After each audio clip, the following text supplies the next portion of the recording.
The Book of Early Whisperings by Walter Russell. Narrated by Matthew Schmitz.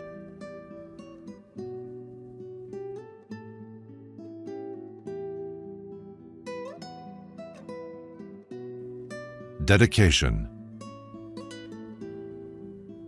To my beloved wife, Lau Russell, my deeply inspired co-worker and collaborator in all my work, whose life with mine as one is dedicated solely to the unification of all mankind through greater knowledge of light, I lovingly dedicate this book.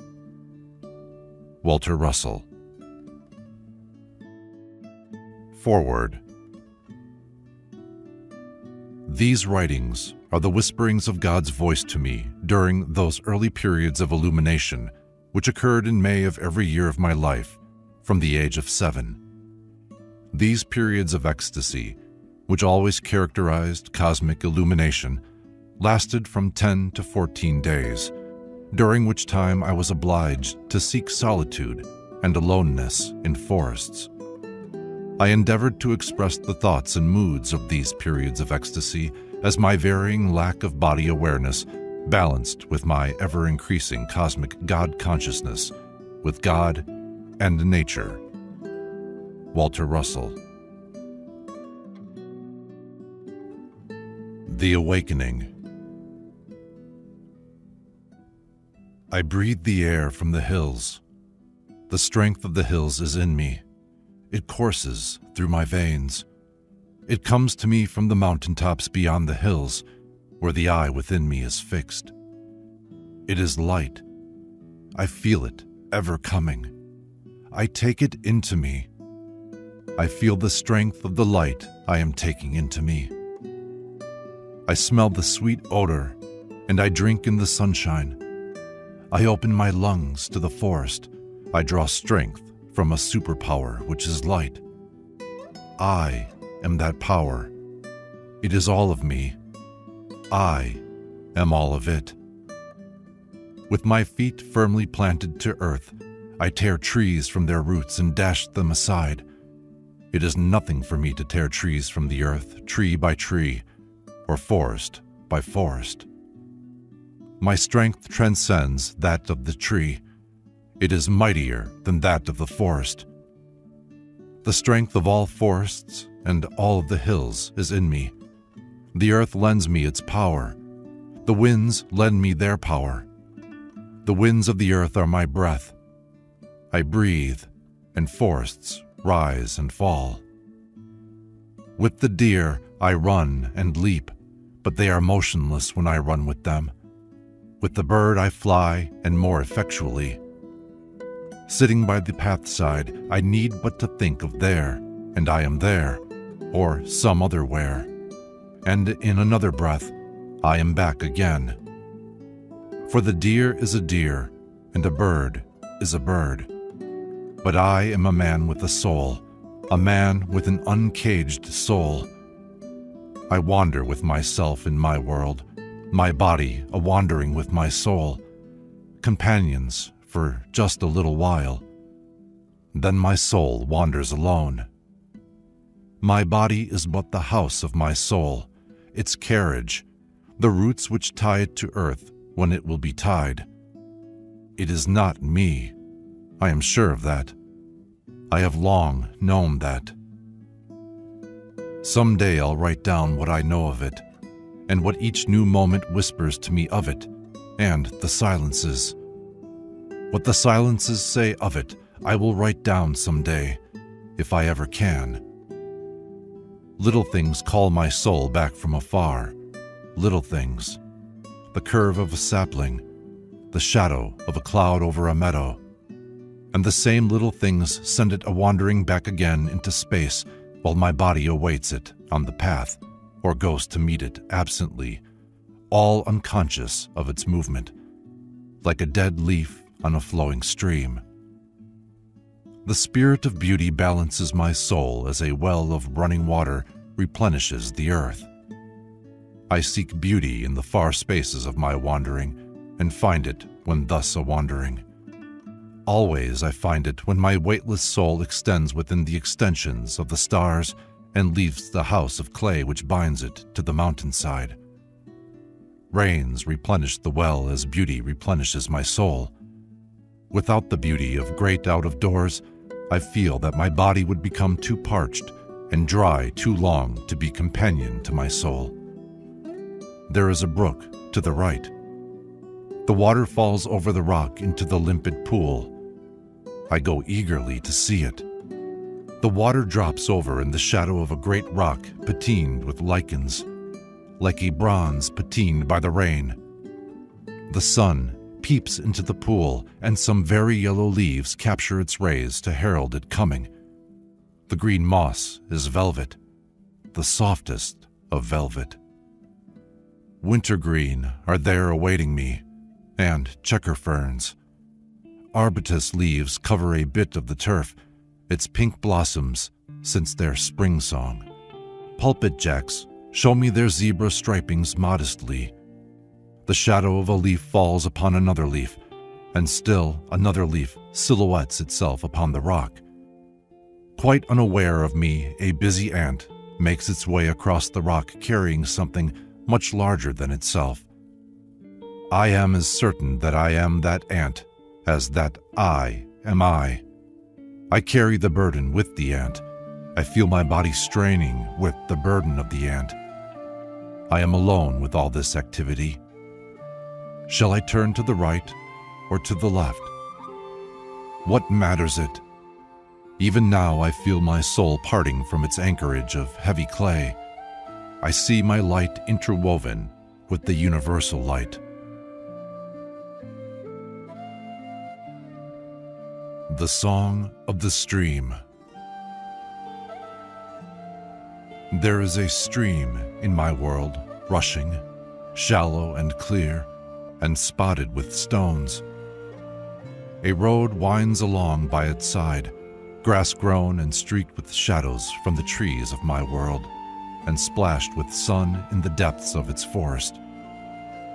The blue of the infinite spaces domes the road, and the stream, and the forests, and me, as I stroll by the stream in my world.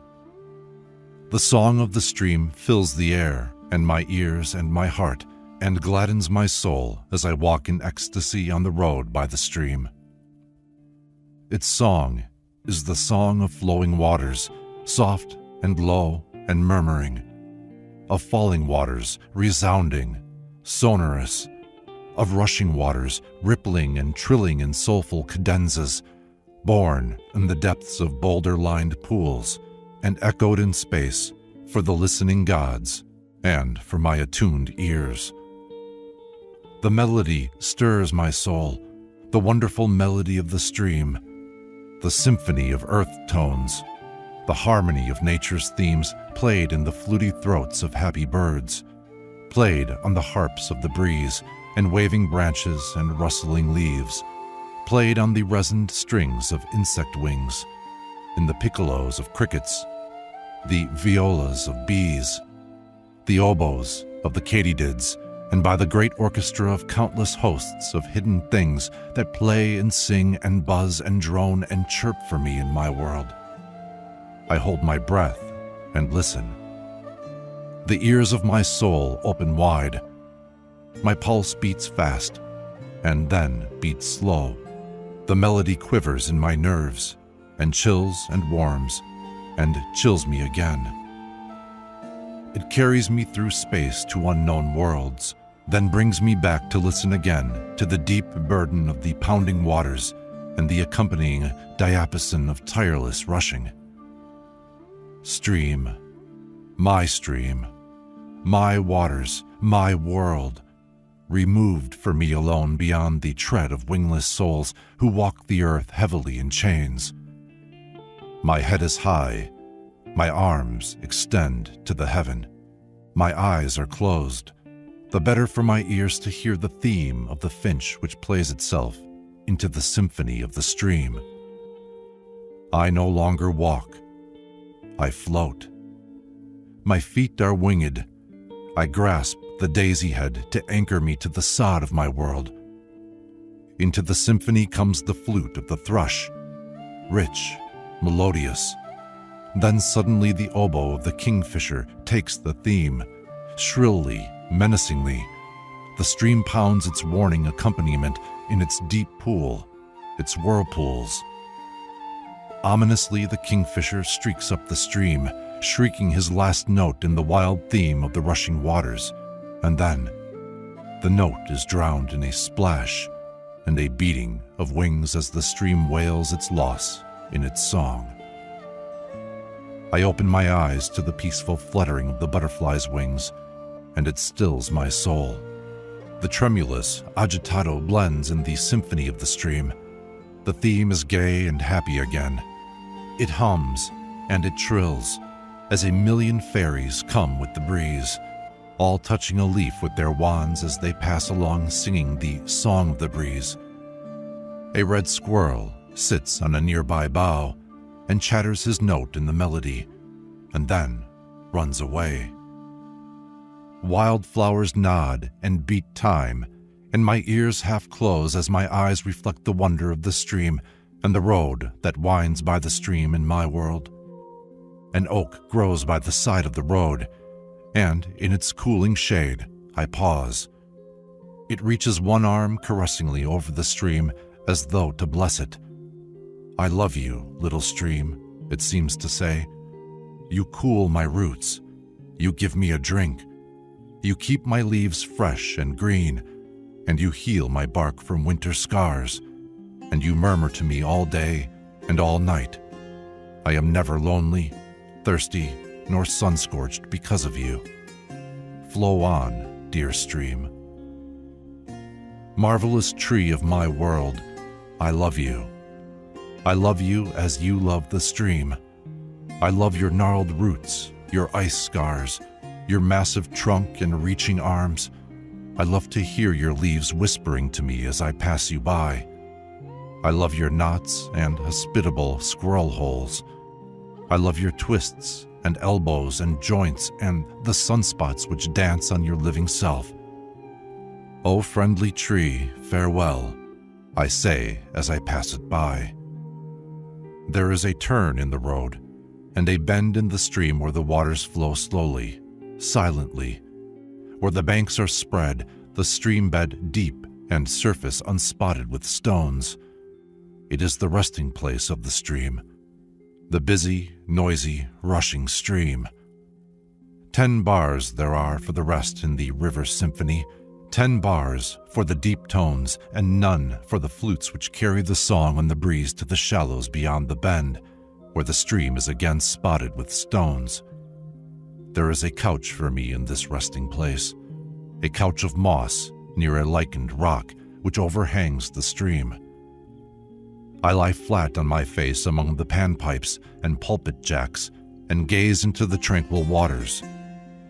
My eyes are on the moving clouds below me in the stream, great snowy clouds moving slowly across the mirror of the stream, and as I look at them, the earth beneath me rises, slowly, slowly above the waters and the forest's image in the waters, deep below. I grip the moss and fix my eyes on the receding image in my world upside down in the stream. As I ascend a league into the blue, my couch and the rock and the panpipes keep pace as I go, each feeling my grip as I hold them tight, as I cling to them, closer, closer, till we stop still, poised floating in space, while the clouds drift by in the stream below and make me dizzy and faint and tremulously glad so long as I hold my eyes to the clouds below the stream. What joy to lie in the moss and float away and away, forever and ever, never to move from the lichened rock, never to come down, to be God on a mount with a world below whose destiny is mine, a world of music and color and birds and bees and flowers and hosts of other things, all mine. O stream in my world, sing on. I listen. From my lichened throne in the sky, I listen, my senses a-quiver, my ears attuned, and my eyes affixed to the clouds and the waters below. Sing on to me the song of thy waters, the wonderful song, the forever song, the never-ending, never-beginning song of thy waters. Tell me, O stream, the words of thy song, and what you are singing about, and to whom? And the stream replied, to poets and painters and lovers and men with souls, I sing my song. I sing of the pines which border my shores, of the breeze and the pines, of their fluttering needles. I sing of my loved ones, my children, the brooks, as they rush to my bosom, laughing and gay, and ride with me to the salty sea. I sing of the sea, of its brine and its promise, its glorious promise that I shall return again and again, forever and ever, in midst and in silence, return with joy to this peaceful vale to journey again to the salty sea, singing my song on my pebbly bed. I sing of the deer that plunges their tongues from their run in my cooling depths, of the herds of kine that slake their thirst and mirror themselves in my shallow bays. I sing to the night, O lover of mine, to the beautiful night, so restful and still. To the drowsy night while the world is asleep, I chant my song, all surpliced in white, the white veil of mist which is my garment at night, and my gift to the rising sun. I sing to the sun, to the light of the sun, to the gathering storm whose thunder I echo, to the winter burden of ice, my gift to spring, to the hills, the playground of brooks, to the towering trees, to the towns I pass, and to the little children who laugh along my banks. To the moon I sing, and the joyful stars that image themselves in my quiet pools, and dance all night from shore to shore on my ripples and eddies and the tops of my waves. O busy stream, sing on.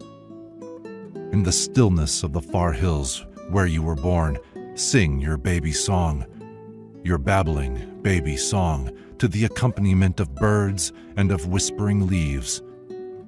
I open my heart to your childish prattle among the pebbles, where listening willows droop over your widening banks, to your song of welcome to each dependent brook, to the songs of the brooks themselves leaping their last rocks into your evermore abundant self, to the last high trembling notes as you pause in your song at the bend above the dam, where the water is still and pond lilies grow.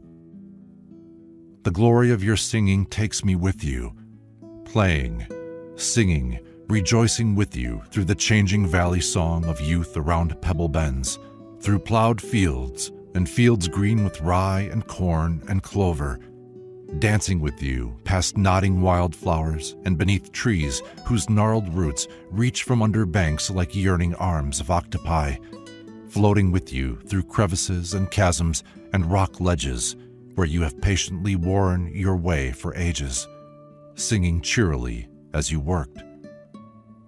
Rushing breathlessly, I ride on your agitated waters through the rapids above the falls, listening enraptured to the growing crescendo of your river symphony, listening to the wild call of your swirling waters as you gather yourself for the great plunge.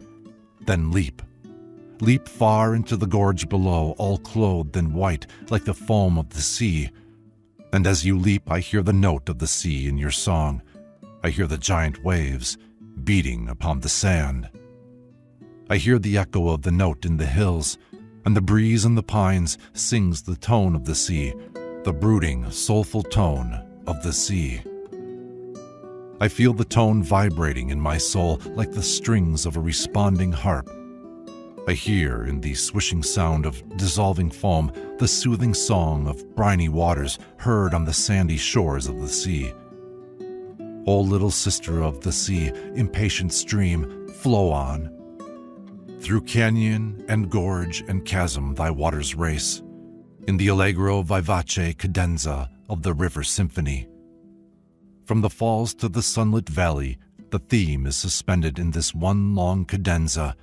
Then, through the mouth of the shadowy gorge, I leap with you into the beautiful valley of peace below, and through fields and meadows I float with you, now hearing again the theme of flowing waters, of rippling waters. Far down the valley I hear the voice of thy mother stream calling her children to journey with her to the salty sea.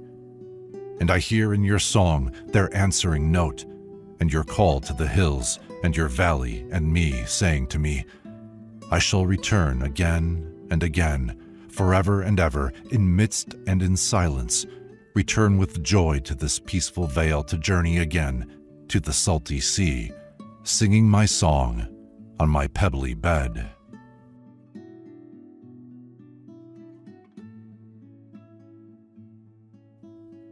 Autumn in my world.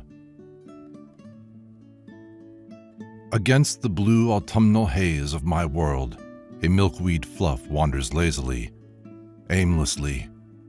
I watch it from my couch of moss on the edge of the woods, from a leaf-strewn bed of soft green moss, where my soul has bade me rest.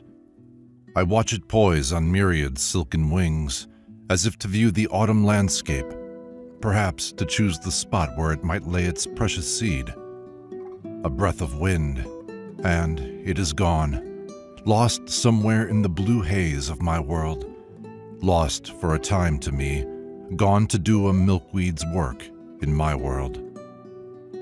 How wonderfully beautiful is my world this Sabbath day, how reposeful, how still, how in harmony with my soul. Down the valley I hear distant chimes which summon the people of the countryside to worship. I see the white spire of the church on the green, outlined against the hills. I hear the rattle of farmers' rigs on their way to church.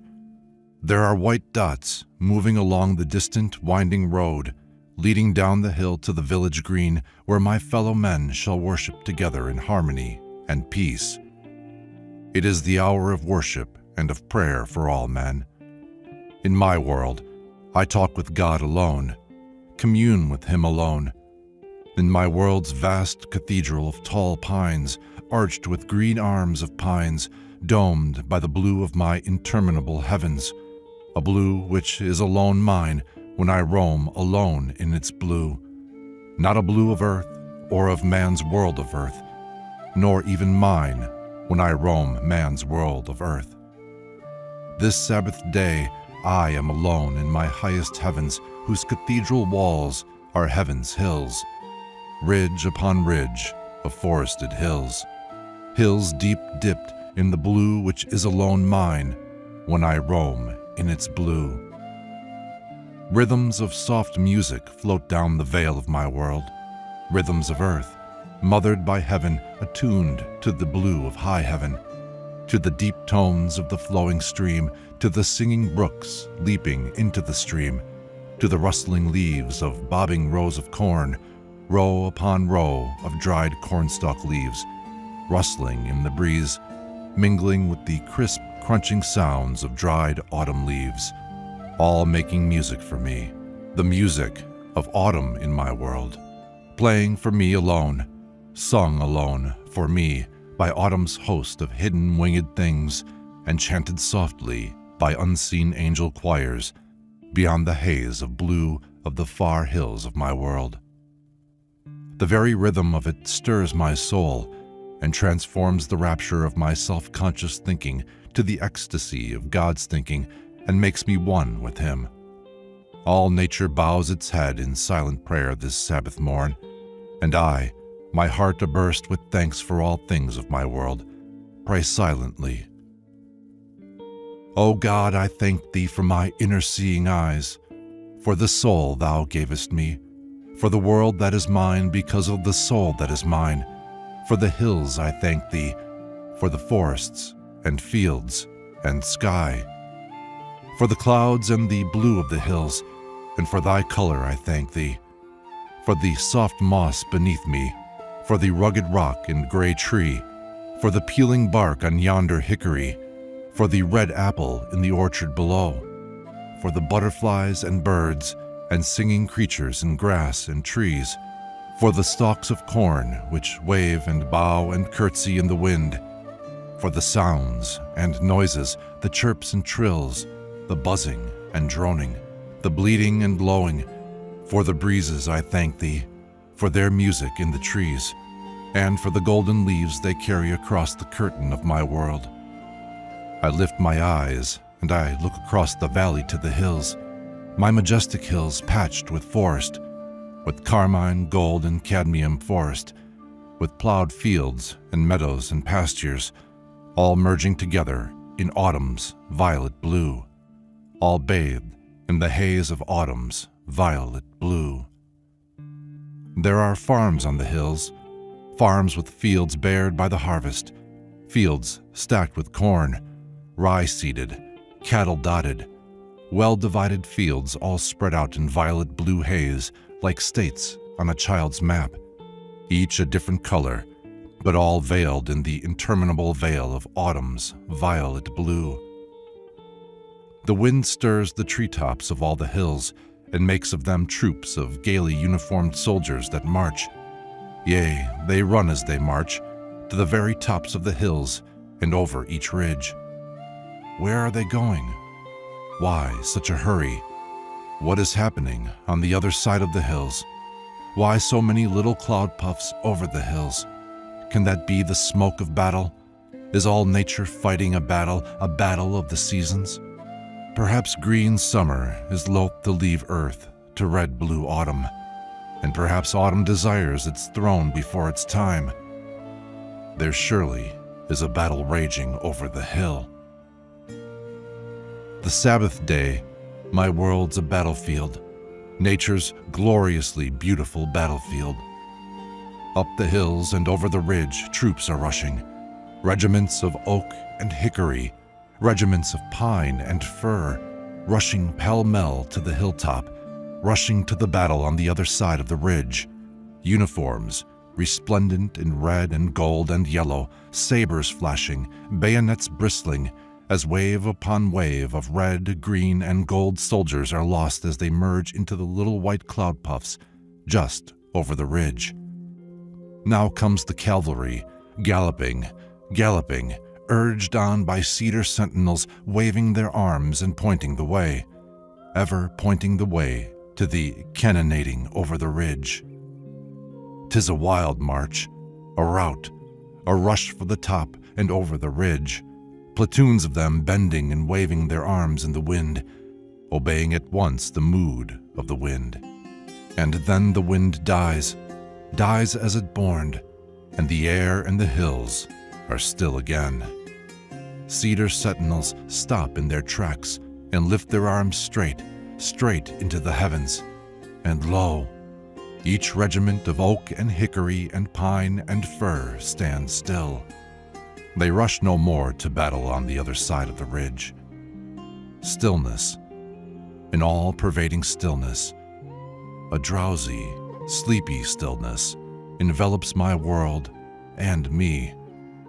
Peace descends upon the hills to void the passions of the opposing seasons, and the peace of a Sabbath morn in a country church reaches into my hills and to me.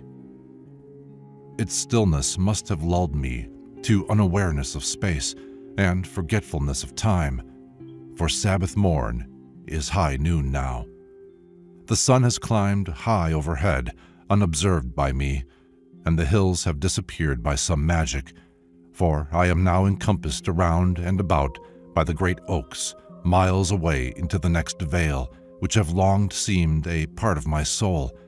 So much are they me, and I them. Not so long ago I sat on this very rock and painted them. Their leaves were then green, and sunlight illumined their trunks in spots and streaks which sang glad songs, dancing to their singing, as sunlight spots always do in forest where waving branches allow rays of sun to penetrate their forest depths reluctantly, opening and closing with the aid of the winds, bending sun rays to their will, permitting them within their privacy as though their world of shade were theirs to open or close, as the diaphragm on my camera obeys my will to command the sun, or to invite their depths as hospitable hosts, or to exclude them for reasons humans have for closing their doors to the outside world. I am wondering how I got here, or which way I came.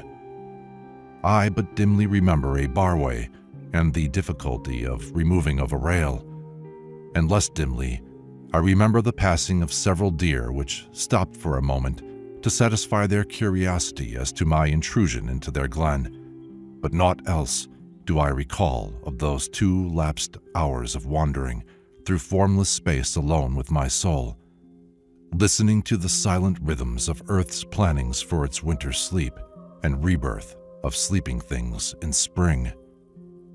I fastened my gaze to a very yellow leaf hanging alone on the topmost bough of a very tall tree, a leaf much yellower, much more golden yellow because of the blue sky in which the leaf was set like a jewel in the lapis lazuli of the heavens.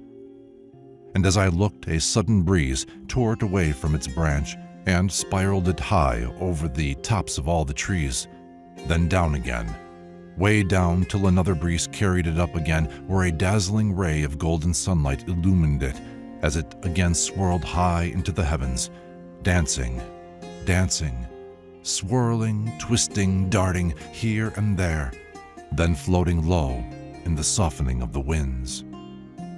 My heart stood still, then beat fast again to the tempo of celestial music, its rhythm the rhythm of the swirling, dipping leaf, its motif the dancing of the leaf in the high heavens above a great forest of red and gold. Deeply inspired to ecstasy, I wept heavily at the most glorious and wondrous sight a man could ever behold and remain of earth, for such beauty surely belongs alone to the kingdom of heaven. I knew not the ending of it, nor the time of its ending, except for the fact that the sun was low and no longer danced on gold-tipped leaves of forest trees. A great calm voided the storm of overwhelming bliss which exalted me unto the high heavens of my world. I found myself taking down a bar of the barway and stooping through it. I heard voices of people on their way to evening prayer in the little white church on the green. The evening star gleamed in the pale gold of the setting sun. I made my way in the direction of that star, for the path to it was my way, as the paths to all stars of God's high heavens are always my way. Emerging from the forest, I hear again the sounds of earth echoing the silences of their source in the stillness of the high heavens. I again hear the rattle of farmers' rigs. I hear the laughter of children at play in nearby fields. The tinkling of cowbells tell me it's milking time. Hours have been but moments on this glorious day in my world. How wonderful this day! How beautiful, when one's very being is vibrant with celestial harmonies. How untouched and untouchable am I, while in the aftermath of nature's symphony still resounds within me. I have been alone with God. His ecstasy has been my ecstasy, His exaltation my exaltation. I shall forever be exalted, for I shall forever be alone with God, even though multitudes encompass me, even when sounds of man's world cry for response from my senses, and emotions of man create whirlpools around about me. Yea, myself will not be drawn into them, for the stillness of myself will center them even as God's stillness centers the cyclonic emotions of earth. For I have been alone with God, and I am like unto Him. I have been alone in the light, and all knowing of the light is mine. Yea, I have been alone with myself, and all power of the light of self is mine. And this I know, that when I am with man, I am all men as one, even as I know that the light of me is the light of all men. This is the knowing which God whispered to me, while alone with Him this autumn day in the forests of my world. Ode to Eden. O Bar Harbor in Eden, fairyland of the north, I salute thee. In worshipful adoration I lift mine eyes to thy hills and bow in awe before thy majesty. I stand on thy rugged cliffs, I bare my head to the sun and the breeze. I breathe deeply thy pine-scented, salt-savored air, and the strength of thy hills is mine. I listen with the ears of my soul to the whisperings of thy pines, and the secrets of thy forests are mine. I walk thy paths, I climb thy rocks and steps. In ecstasy, I lift the cup from thy fair springs and drink deep, and the life of thy waters is mine. Hand in hand with the goddess of beauty, I race thy hot sands, I leap thy red rocks, I scale thy mighty ledges where seas pound hard. I laugh, I shout, I fling my hat to the winds and bare my breast to the light, and the joy of thy sunshine is mine. I fling myself into thy blue sea and battle with its waves. Hand over hand with strokes of iron, I plow through the sea and glory in the conquest. I love the buffeting thy waters give me. I love its cold contact with my naked flesh. Green and blue, thy waves break over me, and the power of thy seas is mine. I plunge deep into thy woodland to await the twilight. Fairy time, when the sprites of the woods come forth to commune with me, and the mystery of thy woods is mine. O sunny harbor of the north, take me for thine own and give thyself to me. To the goddess of beauty, I register my thanks for having found thee, O Isle of Beauty. I ascend thy hills. Alone, I stand on thy mountaintop with the dome of interminable blue above and the whole world beneath my feet. I look above. The eternal blue is flecked with fleeting sun-kissed clouds afloat in the blue. They are ships of gold in a sea of blue. I am an eagle up there. The king of the air endows me with his spirit. He dominates me with his sense of power and glorious freedom. I am the king of the air, and the world beneath my feet is mine, all mine. I gaze upon my marvelous kingdom of Eden, my beautiful world of green pine and gray boulder, reaching down and away to the red cliffs and the blue sea, then away, far away, to the edge of the world where the sea ends and the sky begins. I see thy red cliffs like the prow of a great ship plowing the sea with a bone in her teeth. I see the habitations of men peeping out of the forests, houses and villages of men like me, who love the trees and the rocks and the sea.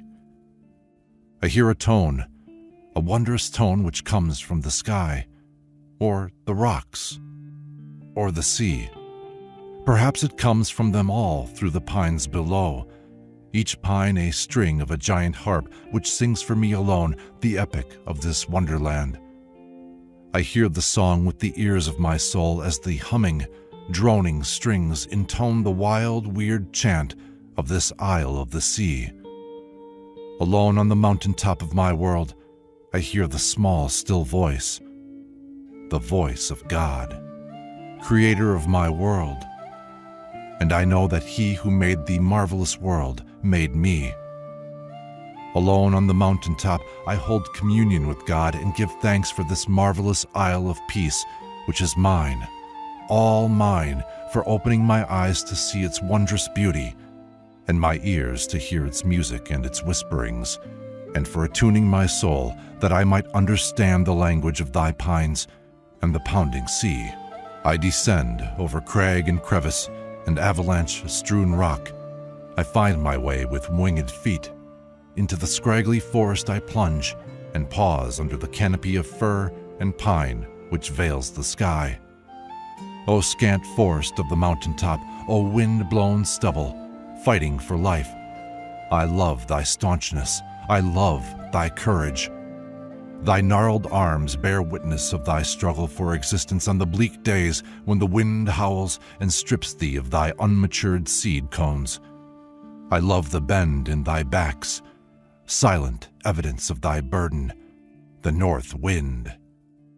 Thy twisted roots, gone a-searching the scant soil for drink and finding none, courageously penetrating thy inhospitable mountain's rocky heart through deep and tortuous crevasse, fills me with abject pity, and then amazement, and then glory, for the lesson of hope which symbolizes thy life is mine.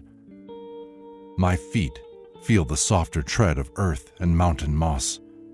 I trip on scraggly roots. Loose boulders balance on the chasm edges and lean as though to leap. Sharp stones reach above the soil, cool spots of gray to cool the warm red pine-strewn earth. Huge crags, split and broken, each tell the tale of their one wild race from the mountaintop on a Pliocene day. Their one great tale, told to all who pause to hear as they pass that way. Potholes pit the rock and tell me of the forgotten torrents of another age. Like pages of an open book, I read the hieroglyphics of the hills of Eden, ineffaceable markings carved in everlasting stone. Around me, tall trunks of the mountain gorge rise straight into the sky like pillars of a vast cathedral. This is the shadowy forest of the mountain slope, the sun-spotted, fantastic, shadow-streaked, whispering forest of pine and spruce and fir and hemlock. These are the gummed and resined trunks. This is the slippery, red-needled turf. This is a world of falling cones, where the odor of balsam makes one deliciously faint from overlong draughts of its health-giving breath. This is the refuge of the deer, the home of the wild. O forest of Eden, I love thee. I render thee my homage. My moistened eyes bear evidence of my silent adoration. The gentle touch of my palm on thy rigid trunks is token of my sympathy. Thou and I art kin. Thy God and mine are one. A spring of living water bubbles out of the rock and steals away in ripples and rills, singing a song of its own as it plays around pebbles and rocks down the mountainside as it seeks the sea. I follow its course. I find myself in a woodland path made by the feet of men like me who love the brook and the wood, who love each fall from its source to the sea. Here is the home of the agile trout. Here is where the tongue of the wild slakes its thirst, hot from the sun. Here are deep pools, boulder-lined with pebbly beds and quiet little bays which reflect the stars at night. Here is where skippers dart on placid pools, where minnows play and bullfrogs sit away the day. Here is where the bluebird learns its note from the song of falling waters, and where the shrill-voiced kingfisher watches for its prey from overhanging bough. This is the heart of the wood, where waters leap and plunge and sing of the sea, where rabbits run and foxes hunt, where red squirrels scold and crickets chirp, and young fawns browse beside their ever-watchful dams. Slowly, I follow the beaten path made by those people of Eden, who, like me, understand the wonder music of the woodland, people who live below on the edge of the sea in unostentatious luxury. I love the step of the well-worn path. I love the feeling of yielding soil. I love to grip with my feet the roots of trees which go a-wandering across the path and give certainty to my step. I joyously leap from path to boulder, top and cross the stream at the foot of the hill, enticed by a beautiful tone of red against the blue of the hills, then a creamy white mass, and, oh elusive muse, my heart beats fast as my hesitant feet carry me through this one-touched wonderwood. Emerging, I see a monument erected here at the foot of the hills in token of thy beauty. Rising from a dip in the green, this translucent pile stands white and red against the hills, immovable. O marvelous temple, in awesome silence I contemplate thy classic form. In ecstasy I absorb thy lines, thy mass, thy white and gold of the sun, thy red gold gleaming in the sun. Thou art purity, thou art purity. Thou art a virgin clad in robes of white, and the gleaming red gold is thine hair. Immortal pile, thou art the living, breathing spirit of Eden. Thou art the child of the hills, laid in the lap of the hills. Thou wert conceived by kin to me, who knew the hills, and the woods, and the sea. There is music in thy lines. Thy marvelous setting in the cradle of everlasting hills sings a symphony which holds me where I stand, spellbound, a prisoner of love beneath the wonder trees of this wonderland. The sun sinks low. The shade of Eden creeps slowly up thy walls, the andante of thy symphony. Time is naught to me. Fantastic shadows of classic trees dance merrily in the sunlight of thy walls. My brain whirls as my heart beats to the merry tempo of thy symphony, the allegro vivace movement of thy symphony. The sky is aflame. The red sun dips in a cauldron of fire. The red no longer gleams. Slowly, slowly it melts in the violet of the hills, and thy white takes on the blue of the night as the stars appear one by one and hang in the trees to illuminate thee, to make perfect the night. Then slowly the last red rays are gone, and fireflies swing their glowing lights against the trees and stars until I know not which are which, and much do both belong to the night.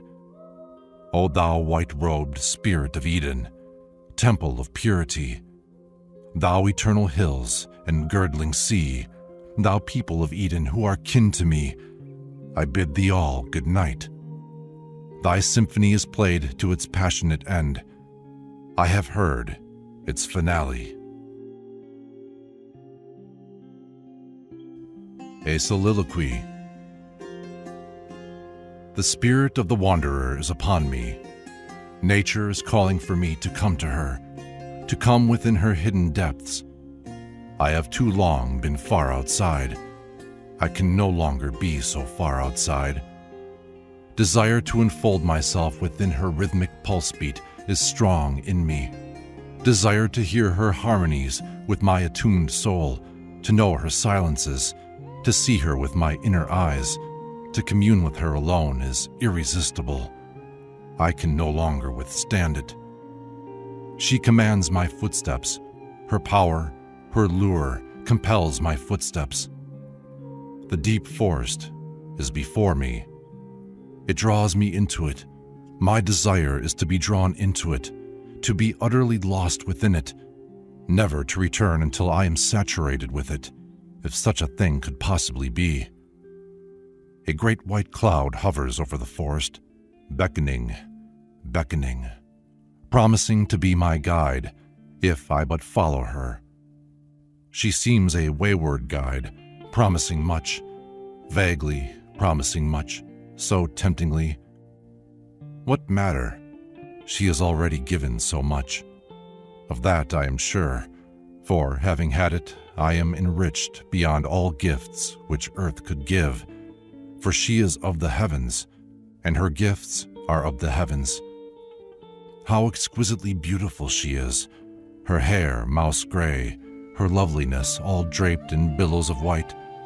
The high domes, reaching into the blue, cast great shadows of herself upon herself, submerging the white of other winged clouds, graying them in her shadows like a jealous angel of the highest heavens, playing hide-and-seek with the other winged angels of the high heavens. All for me, all of that glory, just for me. Her curved forms sing out against the interminable field of blue. Blue, the blue of immeasurable space which entombs the stars when clouds are silver like that, and the sky is blue like that. Where leadest thou me, O angel of the high heavens? By which arched portal of my forest do I enter to find thee peering through? Or shall I lose thee for a while? I know a pine-leafed bed in the forest near a limpid azure pool. Perhaps I could find thee again under the waters of my beloved pool, instead of so far above me that I strain to see thee, my eyes being blinded by the glare of the sky, instead of being eased by the blue mirror of the pool, which softens thy glare when thou art upside down in the pool, and I, looking deep down into thy heavens. There are two paths here, each leading into the deep forest. Which one will I take? What matter it which path I take? I see solitude. Solitude is seeking me, the solitude of forest's rhythmic silences which inner ears hear when there is naught but silence to hear. Each of the two paths lead to the solitude I seek. It matters not which path I take. My beloved pool is up this path. I am lured up this path for the quietude of my blue pool, and the blue sky upside down in the pool, and my white winged cloud upside down in the pool. Down the other path there is a barway. I love a barway. I love the taking down of one rail, the crawling through and putting the rail back again. I love the lure which draws me to the other side of it, where there is something which is not here.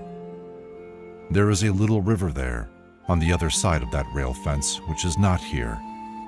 There are stones in the bed of the river beneath its translucent waters, which I love to contemplate. The lure is strong, but I shall not yield to it. The quiet of the pool down this other path better suits my mood. Sometimes I love the singing of the waters on their stony bed, but today I desire the silence from which songs of the waters spring. Why did I write those words? The silence from which songs of water spring. That thought was with me yesterday, and has ever since kept close to the surface of my thinking.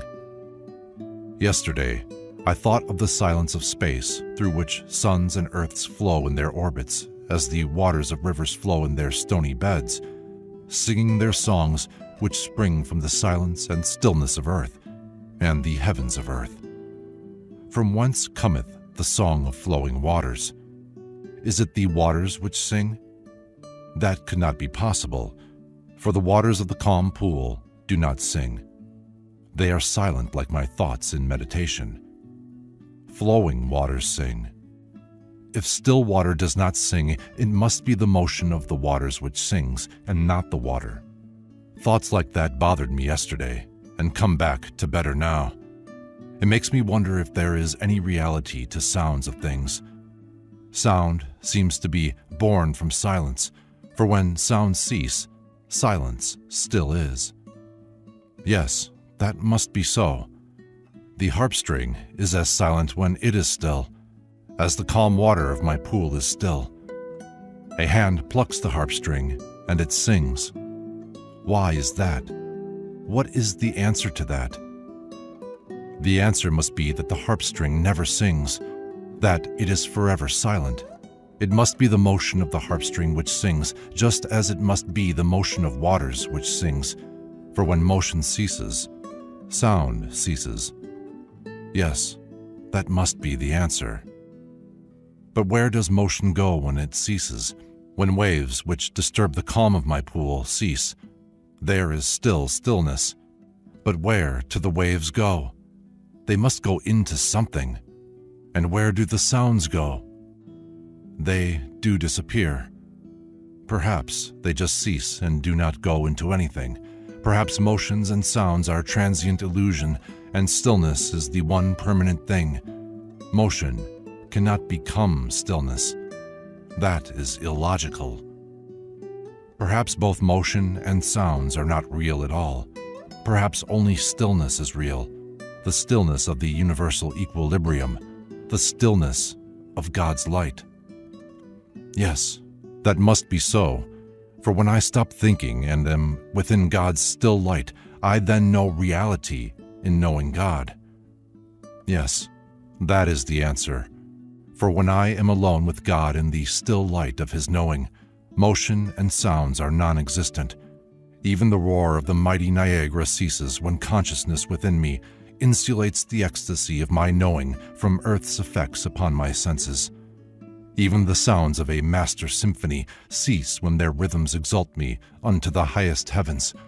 For even though the sounds continue loudly, they cannot penetrate the stillness of the ecstatic light of God's kingdom within, which I have found His rest. I have always found that God's ecstasy voids the senses which consciousness awakens in the light of all-knowing. I want to be alone with God. I must stop thinking and hearing and seeing. I want to forget my body, to leave it, to be freed from it, that I may again know the ecstasy of God's all-knowing light. From my bed of pine needles beside my pool, I look down through the waters into the upside-down sky to find my white cloud. It is not there.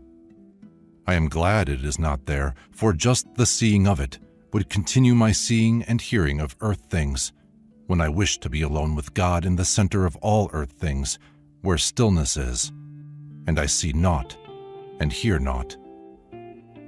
What is it to me if birds sing, and winds of forests whisper, and torrents roar? I need not to hear or see them while I am in the light, for I know them. I created them. They have no reality, for the reality is in me. I imagined them, and they appeared, and they disappeared when I ceased to imagine them. They have their source in my knowing. I need not see them. When I imagine them, they then are, nor do they need to become. When I conceive them, they are then real, for they always are. But when I create them, they but simulate reality in form for but a little while and disappear.